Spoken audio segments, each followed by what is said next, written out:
Like, you will go on every dating app, try every term that exists, but you won't work on who you really are. Are you okay? Doesn't that suck? Like, actually. Have a second to self-reflect. Spend some time figuring out who you are as a person and stop Shreking. That's my fucking advice. I wanted to tell you about my fantasy football league. What does that mean? So I joined. So the Premier League's happening right now in the UK, and I was just happened to be sitting with people at work who were discussing it because it was about to start. So I was like, oh yeah, I'm gonna join the league, knowing very little about football. But I'm not gonna lie. Well, it's started to go terribly, but it started off really well because I had a great lineup. And then things have just gone shit show. So I wanted to share a bit about it because I was like, bruh, I'm out here learning about football and representing women, and now I'm getting a bit shagged. Reason being, Cole Palmer injured. Yeah. Like, star boy of Chelsea, he's just fucking gone. Like, bro, it's so annoying. And then Saka's injured as well, and he's like injured sort of indefinitely, I think. So both of those have had absolutely no significance in the Premier League right now. Obviously that might have changed.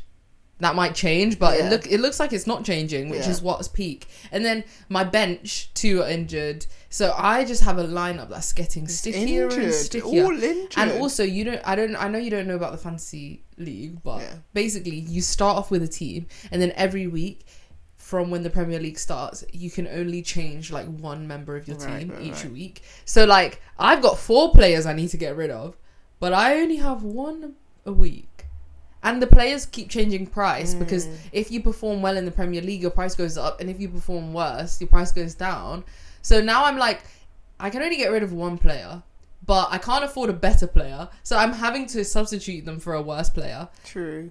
And you also have to think about, what if they recover from their injury and then you've already substituted them, and then you're baked. You're fucked. It's so annoying. I'm like, I don't think this is for me, but also it's quite fun. So for the people who watch football out there, my goalie is Sells, and then my defense line right now is Bolly, Cucurella, and Gabriel. And then my kind of forwards, which are cooked, are Saka, Rice, Johnson, Fernandez, and Palmer. To have your forwards cooked is just they're cooked. Bad. Like, the thing is, the lineup was absolutely strong until they got injured, and now that they're... So I'm trying to get rid of... I think my next move is to get rid of Saka, because I think he's, like, out. Even though we love that guy. I love you. We do. But, and then my captain right now is João Pedro, who's been doing really well. For Chelsea, and then Watkins from the Spurs, who hasn't been doing much for me. But again, I think it's like really fun because it's making me invested in the Premier League, because it's like crazy that it's based on real life, but like obviously this team would never exist. And then also I feel like I'm just a sporty girl this year, because did I tell you about how I won a dart competition at work? I don't recall. I don't think. About to get gassed again. Where do I start? So basically, there was a social at work that was basically at like this darts place in central London, and it was like 100 people came or something. That was the capacity anyway, and it was like drinks and whatnot. And I've played darts twice in my life prior to this, and I was like, kind of feel like winning this. And then so we were all put into teams, and then there was like mini games and stuff, and sometimes you had to be paired up and shit. I won out of 100 people. Wow, that's actually impressive. Here is the picture of me pointing at the leaderboard, like with my name at the top, and I was going around to the whole room like, "Hey, it's me, a winner! I did it! Do you want to know what else I did after that? Oh no, I'm scared. I was like, so some people started hating. You know how people Of course. And I was like, why are you hating? Do you know what I mean? So then I got the mic in a room full of people, including important leaders in the company. And I was like, I want to shout out to my haters and... Were you bevved up or something? Not really. What the fuck? I'm not gonna lie, I had 3 glasses of wine, but 3 glasses of wine shouldn't get you to do that. I was just It gets you to do that though. always gets you to do that. You're not fucking wrong, bro. No, it was the moment when I stood up there and I was like, I just wanted to say thank you all. I just won this, and thank you especially to my haters. And then I saw one of my colleagues in the back just like this, just like sickened, absolutely sickened. And I was like, that's when you know you need to be stopped. It really that's too much. I was like, wait, why did I do this? When I got up, and then it's not even the worst part. And I was like, all by myself. I literally sang that. I'm gobsmacked. That's not real. You have no shame whatsoever. None. I want a dart game that I'm rubbing it in everyone's face. Nobody cares. Nobody cares. Bro. I was like, I got haters. That's it was crazy. Actually the Thank funniest you to thing. The haters the most. Yeah, it was actually the funniest thing I've done all year. Like, but no one else finds it funny except me. Of course not, because it's just embarrassing. No. But it was funny though. Like, I'm sure it was. It was funny. I think I did get a few shits and giggles from people, but probably more secondhand embarrassment.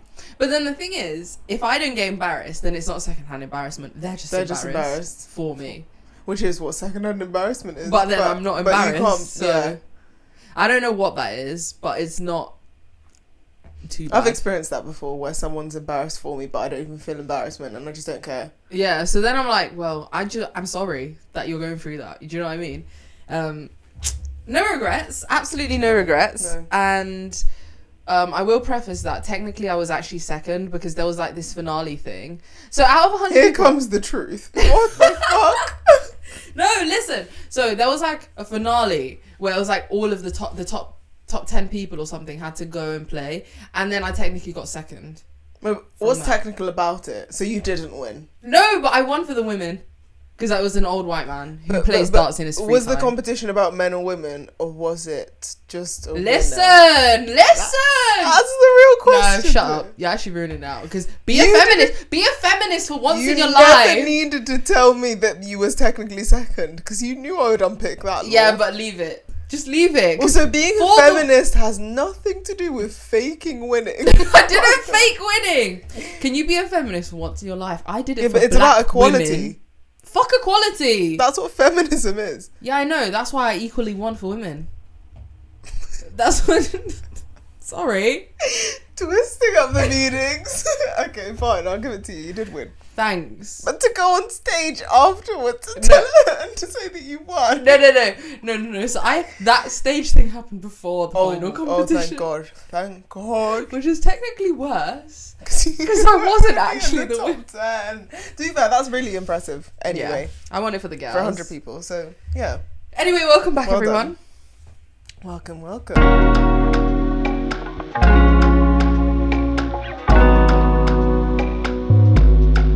Welcome back to the Same But Diff pod. The pod where we prove to the internet that we're a little bit funny. We unweave the lore. We yap. And we're here. Let's get into we're back. it. Okay. By popular demand, aka a few requests, we have a funny topic today. / potentially a segment if you guys like it. It's called How to Get Huzz. So we're going to only talk from the perspective of women and how a man should approach us. So I wanted to just do this as a role play first and foremost to teach the young men out there what can happen. And I'm gonna be the girl and I want you to be the guy. You've set me up. You have set me up. I don't know how to be a guy for the life of me in this situation. I barely know how to be a girl for it. That's just what this is. You struggle in your love life, do you? Yeah, I do. Okay. I own it. But that's what we're gonna do now. We're gonna give it a go, and then we're gonna like unpick it and see where men can learn from it and where men can do better. Please don't take my advice with this, clearly, because it's going to go to shite. So we're at a bar. We're at a club. At a club. We're doing our little dancing. Okay, actually, I don't want to dance too much like a freak. You know, just a little 2-step bop. I see you looking. Too much eye contact already. I'm a bit turned off. But some people love eye contact. Where are you staring at? You. Why? Why are you staring at me? Oh, fair point. Because you're staring at me? Right, let's just go back to back then. What the hell? What are you saying? Huh? What do you mean, what am I saying? Why'd you keep looking at me? You're staring at me. Can you stop? I'm not. Do you have something to say? You have beautiful eyes. Oh my god. Okay. I get that every week. I know. Alright. You're a bit cocky. Cut, bro. Cut, bro. That was too funny. Okay, so what did we do wrong there? Everything. You called me cocky? You're staring for 5 minutes? No, okay, without to be making fair, a I've single had that point. experience before. I said how to get hers, not how to not get hers. Yeah, and I said I can't, I don't know how to be a man in that situation. Okay, let's do it the other way around, because I know what to do. And then why on earth would you put me on the spot like that? Because I needed them to know what not to do. And now the guys out there who are watching know how to not approach a woman. Yeah. So, right, let's get back in the club. Okay. No, you don't need to. Actually, the silence is worse, I reckon. Hey, mama. Oh, hi. I saw you from across the way. You're looking kind of nice. Thanks. I really like your hair. And Thank your you. eyes. And your smile. Oh, okay. And your cheeks. Glaze and is your a bit hard now. cheekbones. Anyway. Do you want to dance with me? Sure. Hey! See how easy it was? Not really. Not really. I wouldn't say that was easy. And my advice there is... fucking easy, babes. Yeah, exactly. That's the only easy thing. I was just trying to be nice. My advice there is to not glaze too hard. Because, I mean, personally, I don't like it when you say, oh, you look good, you got nice hair, you got nice eyes, you got nice cheekbones, you got nice lips, you got nice everything. Okay, chill. Chill a bit with that. I'm not gonna lie. I don't think either of us have done a good job at this. Because if a guy did that to me, it purely depends on how he looks as to whether or not I'm gonna go for that. To be honest, I don't think it matters what you do. Your looks are very much more important. In a club setting. Yeah. Let's preface in a club 100%, setting. 100%, yeah. Because, I mean, in real life, that's not that's not what I'm saying. But I'm saying in this setting. Yeah. Like, yeah, I don't know. To be fair, it doesn't happen to me often enough for me to actually have any experience with it. Literally. Because more often, in a club, a guy will just be staring for 3 hours straight and then do nothing about it. Yeah. And I'm like, I'm not approaching you. That's just like, yeah. Most guys will literally stare at you in a club for the whole evening and never talk to you. And then you're wondering, what's wrong with your eyes? What's on my teeth? What is it, bro? What's going wrong on my face, babe? Like, you're so terrible. Yeah. You're so terrible. It's crazy. You're so terrible. I think the easiest thing to do is show your money. Buy them a drink. Right, so you... Buy them a fucking You said let's not talk about looks. Let's talk about money. Because the thing is, if you don't have a club, basic standard for looks... It's true. The thing is, yeah, most guys get girls easily if they are tall, above 6 foot. Then it's height, then looks, in terms of face. Then it's money. So if you have no height, you aren't good looking, no money... I'm not going to help you. I don't have any advice. To offer at this point. You just got to work. Because your game has got to be amazing. Work for those things. Yeah. But also funny.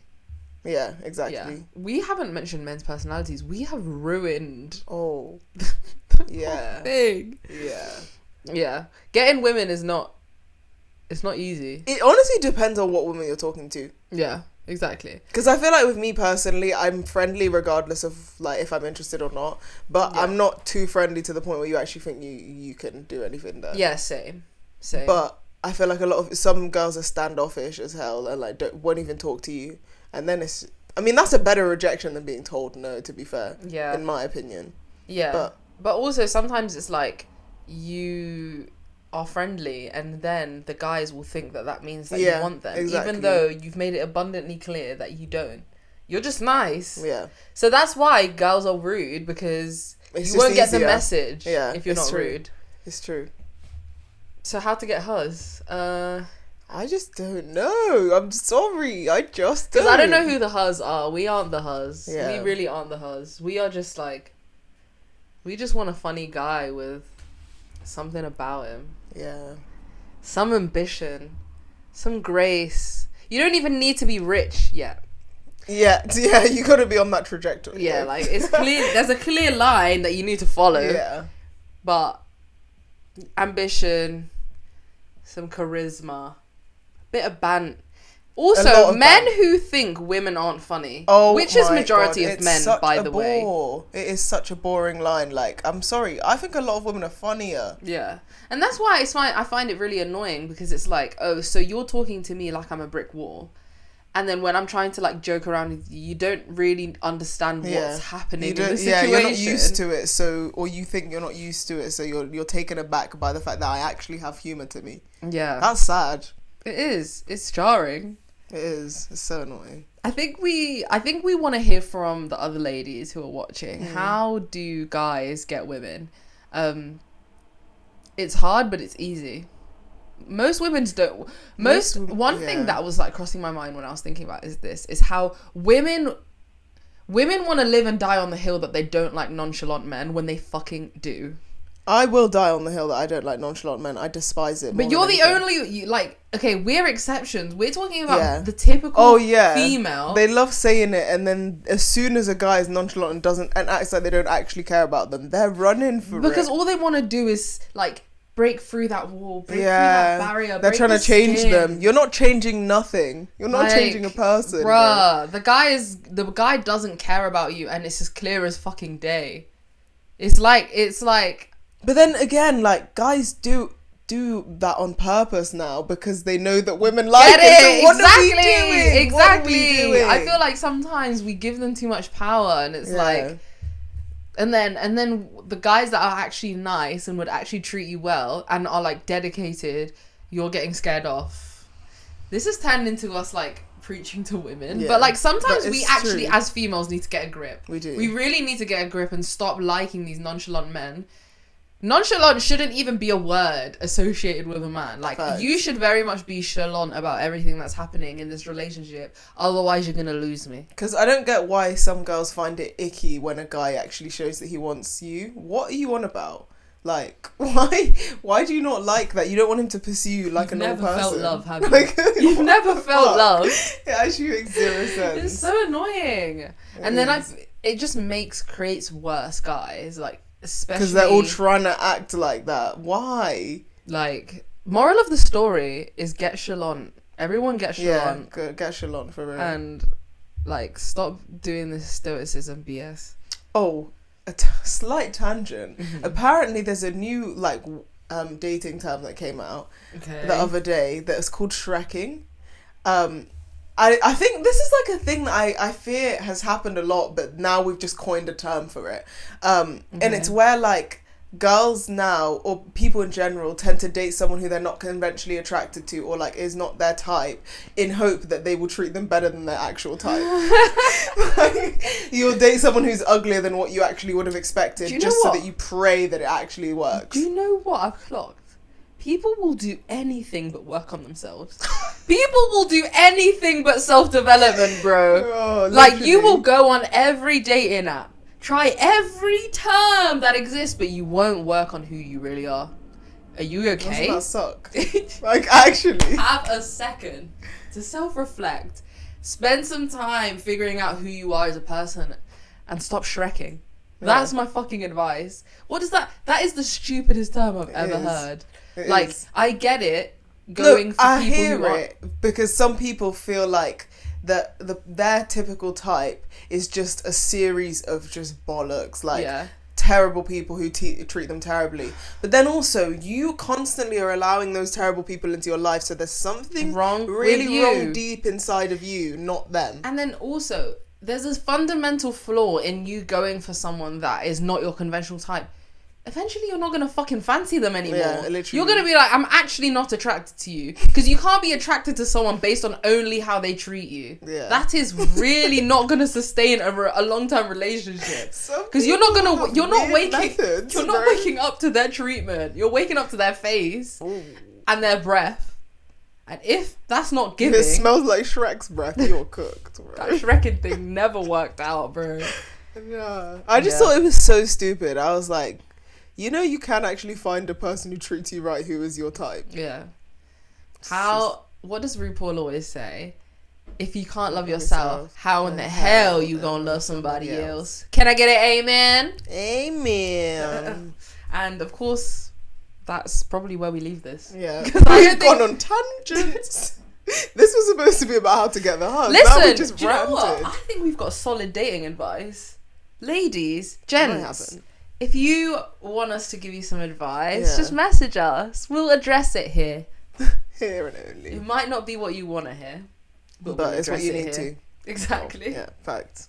Okay, so our next little segment, I just thought it would be fun because we are avid Boba lovers. Lovers. Boba. So I thought, and I feel like we've tried should we order some today?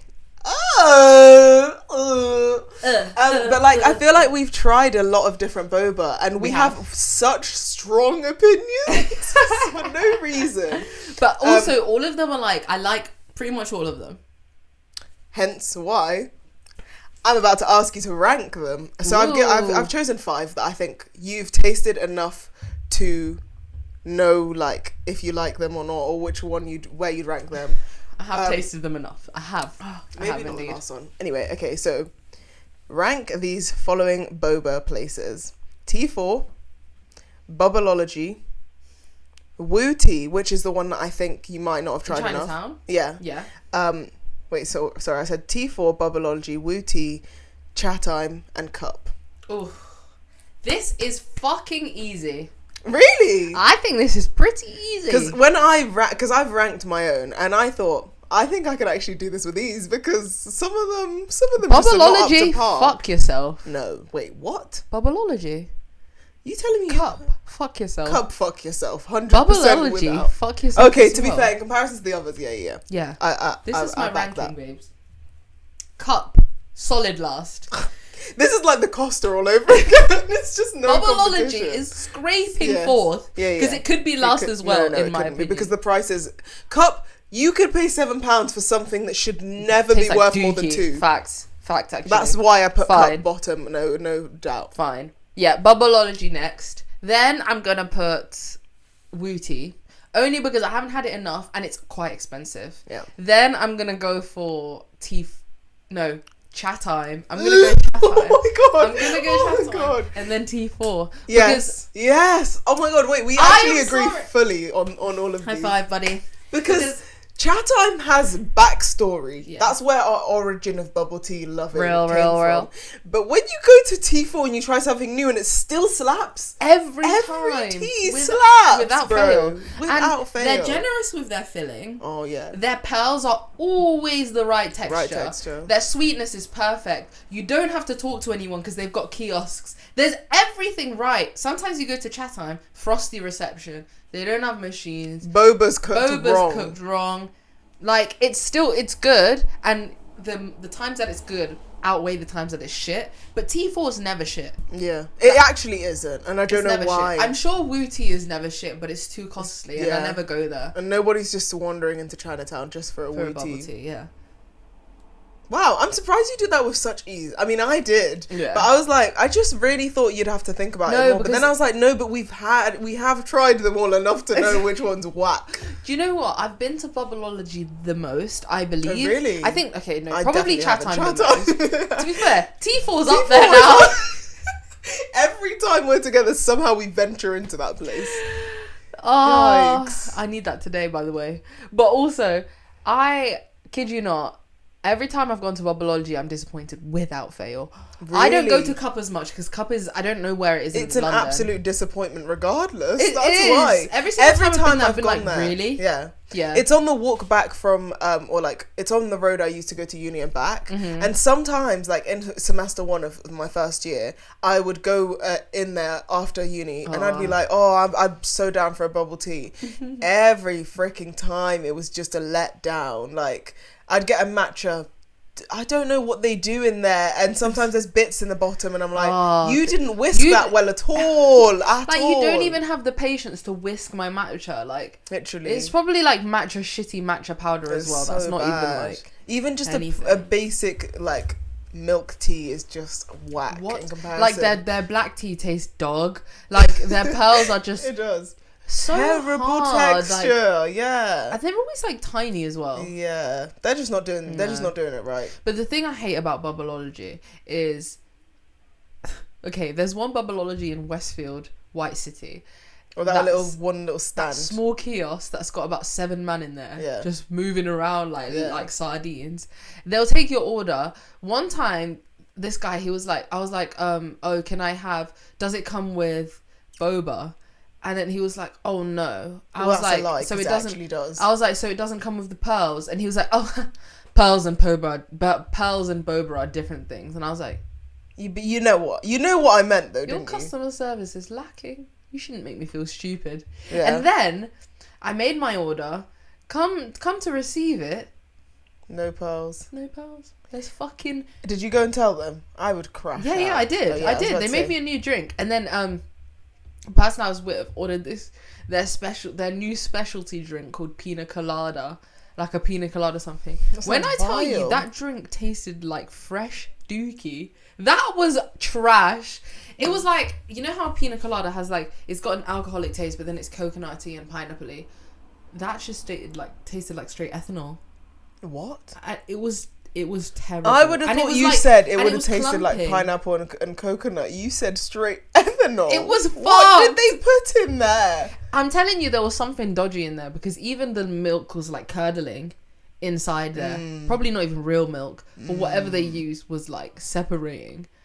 It was a disgrace. Absolutely disgrace. I feel ill. That is actually vile. No, I was pissed. I was actually pissed. Yeah, to be honest, I think the reason that I didn't hate Bubbleology so much is that I've only gone there and I tend to get the same like 2 milk teas, and they're just like a staple that is very hard to go wrong. Cup does it wrong, but like every other place, it's literally just a black milk tea. Like, it's not, you can't really get that wrong. Yeah, fair. I also clocked they put dairy in there, and I just be guzzling that when I'm lactose intolerant, and I never care. And then my tum-tum will hurt later on, and I'll be like, something's wrong. I wonder what's I'll be like, what did I eat? Oh yeah, no, it's what you drank. It was the boba. It's the straight milk you've just downed, actually. But it's just worth it. To be fair, for me, I am lactose intolerant, but I don't think that the milk powder they use affects me. Maybe that's what it is. It's milk powder, not straight up cow's milk. Because in T4, there must be. Yeah, there's a T4 in Acton that obviously we both know. And you know that guy that works there. There's basically one Asian guy that works there. He's so nice and he's super bubbly and friendly. And every time I watch him make milk tea, I'm like, oh, so much love and care has gone into that tea. So when I drink it, I'm like, it just hits. It literally hits. And then obviously they're using the milk powder, and I feel like it just doesn't hurt my stomach. Maybe it doesn't, because like, I don't think it has as big of an effect on me as normal milk would if they just poured milk. You know that fresh milk tea? That fresh milk brown sugar thing. I remember it. Yeah. I remember toilet remembers me as well.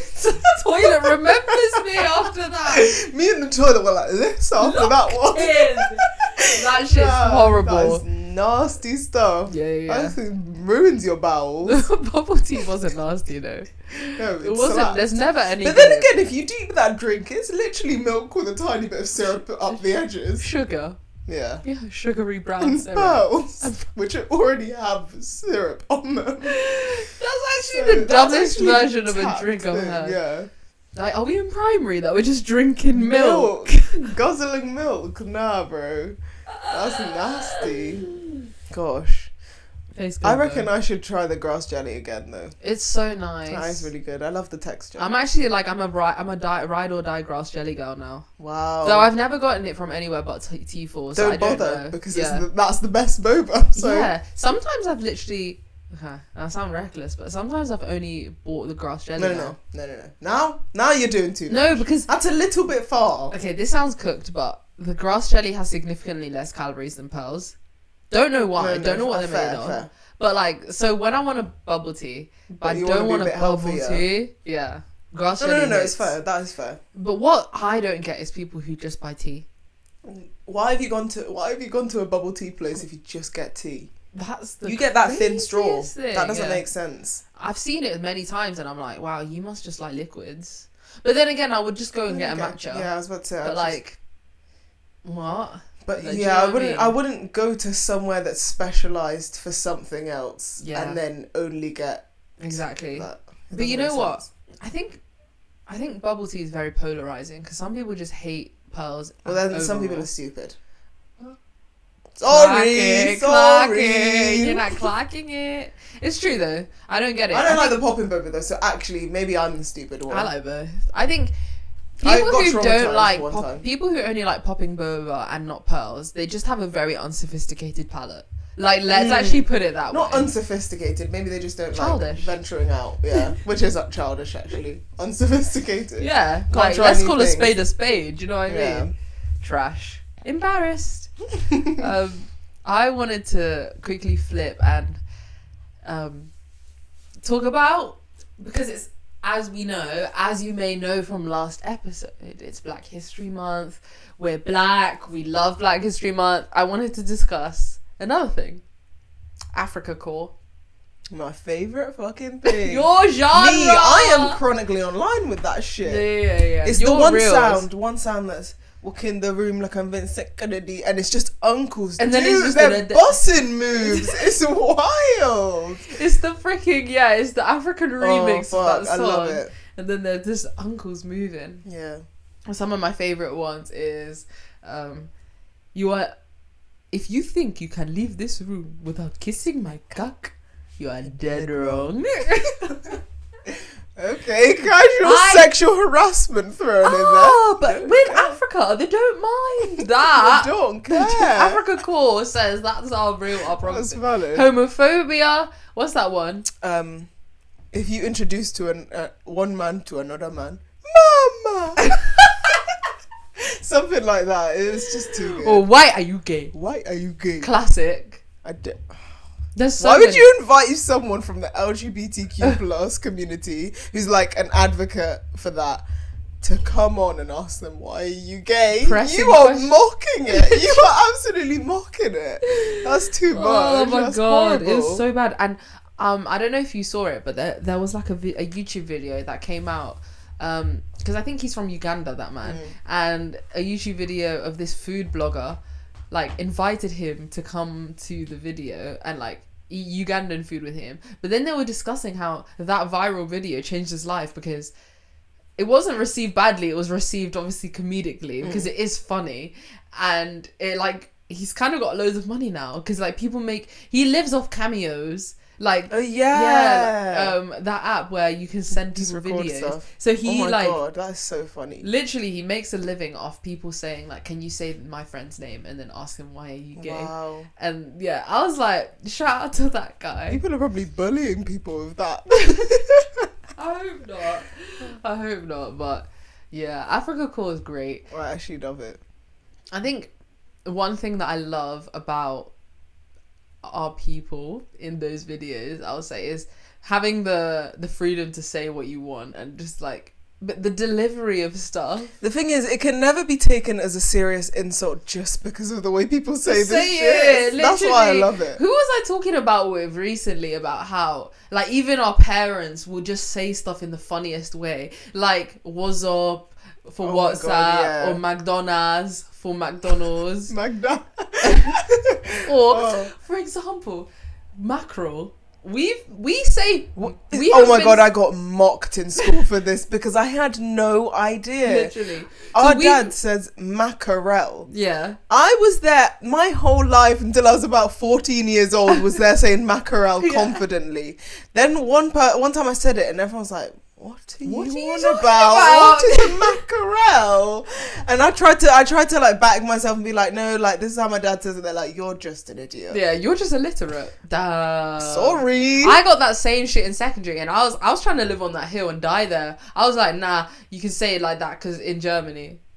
It's always in Germany, but was it? I was like, it's not my first language. It's not my first language. Yeah. You learned English when you were 2, by the way. It's not my first language, my ass. What do you mean 2? 4? Okay, sorry. Come Basically on. the Give me same some extra shite. years. Give me some extra years. Honestly. Oh, what other funny phrases did we get wrong? I got so much wrong because also I remember there was times when I just didn't know English words for something, like even with German, because obviously our mum is German, so there was one, like I didn't know what like a rag was, so I used to be really confused. I was like, pass me the lappen. Yeah. Everyone was like, what are you on about, bro? What are you actually on about? What hole did you crawl out of? Because what's a lappen? I remember you know a grill. For the life of me, I just didn't know it wasn't called a barbecue. Because in my head, it was like, it's just a barbecue. Like, we're using the barbecue to barbecue. But that's not how that goes. We just taught how to be illiterate. Then, what the hell?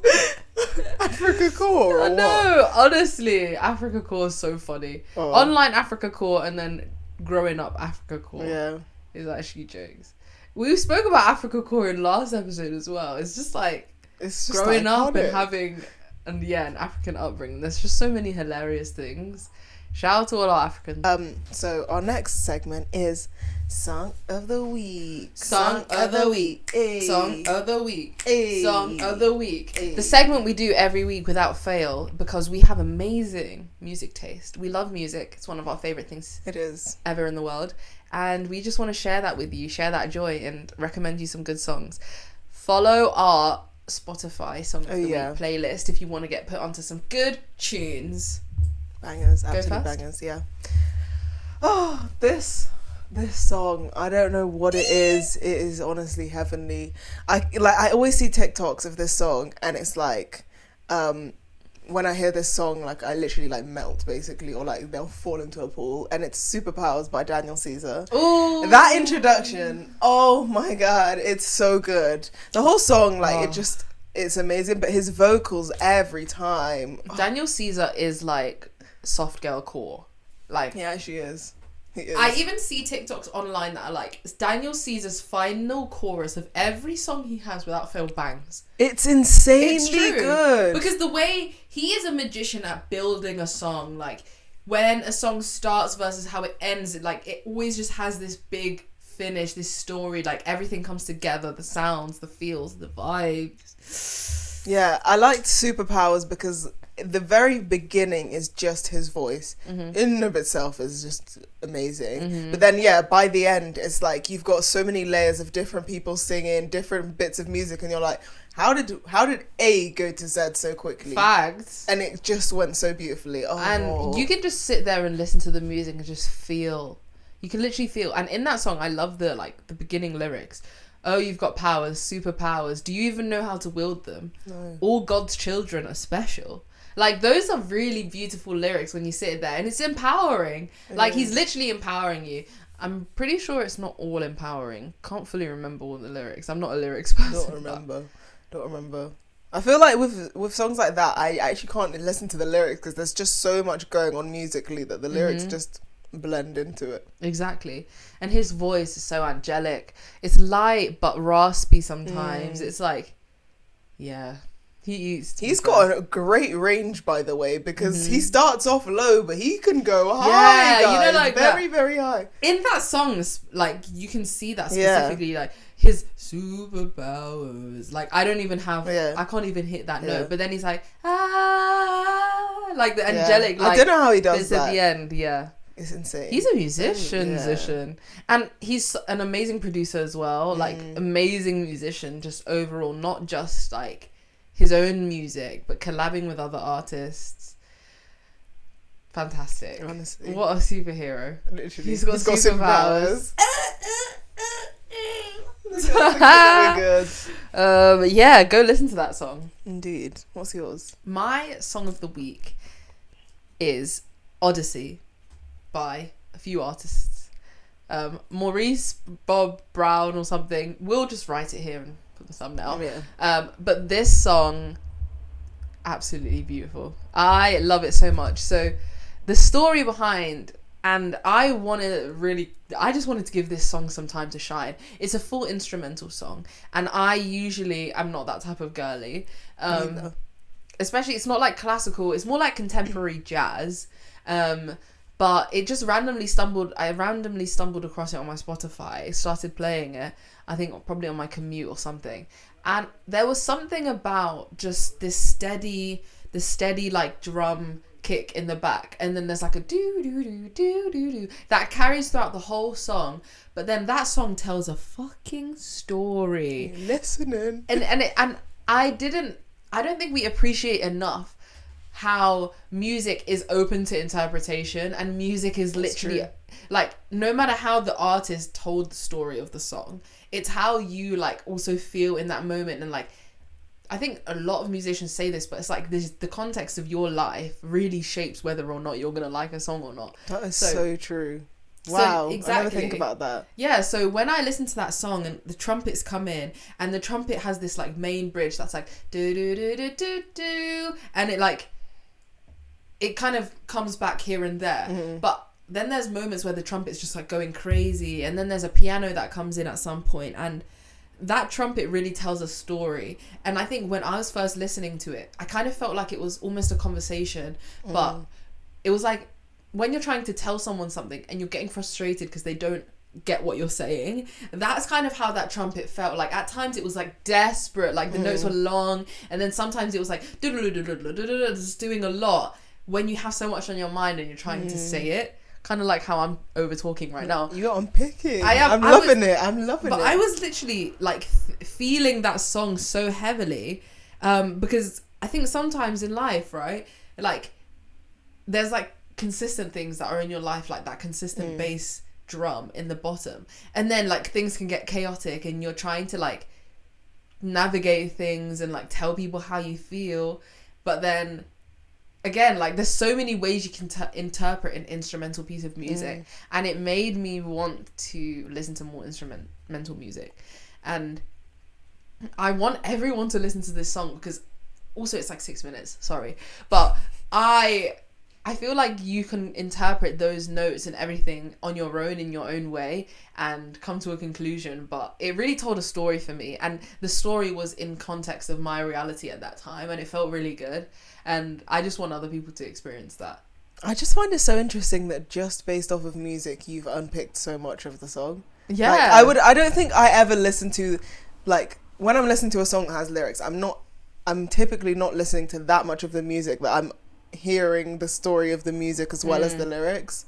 But it's interesting to listen to instrumentals and hear that. I think the one time that I listened to the song, the one thing that I noticed was that it was like at different points there was like different main melodies. Like it started off as the drums, and then the trumpet came in and it had its own little time to shine, and then the piano. I was like, this is cool. Building on the layers, giving their own bits time to shine. Yeah, and then they all came together at one point. Yeah, and I don't know if you noticed this, but at the end it was like a very like interesting ending, because every piece or layer had its own finish. Like right at the end there was like the drum hit, and then the piano like had like a final chord, the trumpet had a final note. Like everything was given its individual time to finish.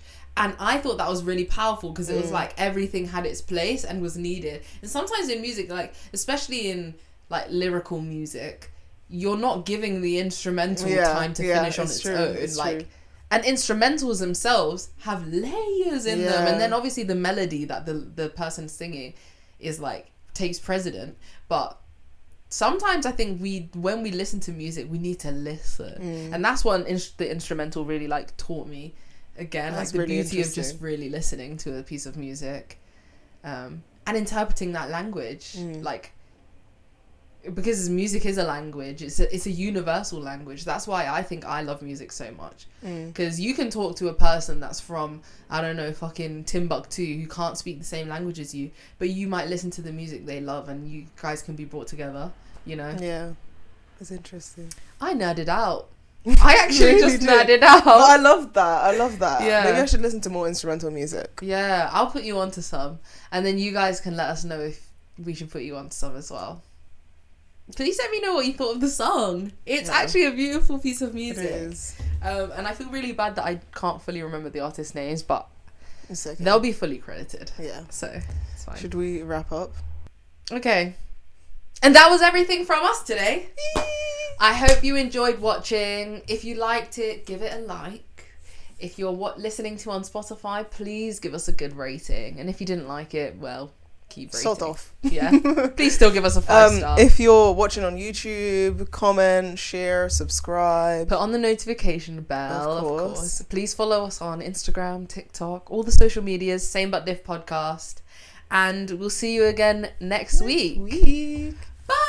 Bye. Bye, baby, bye.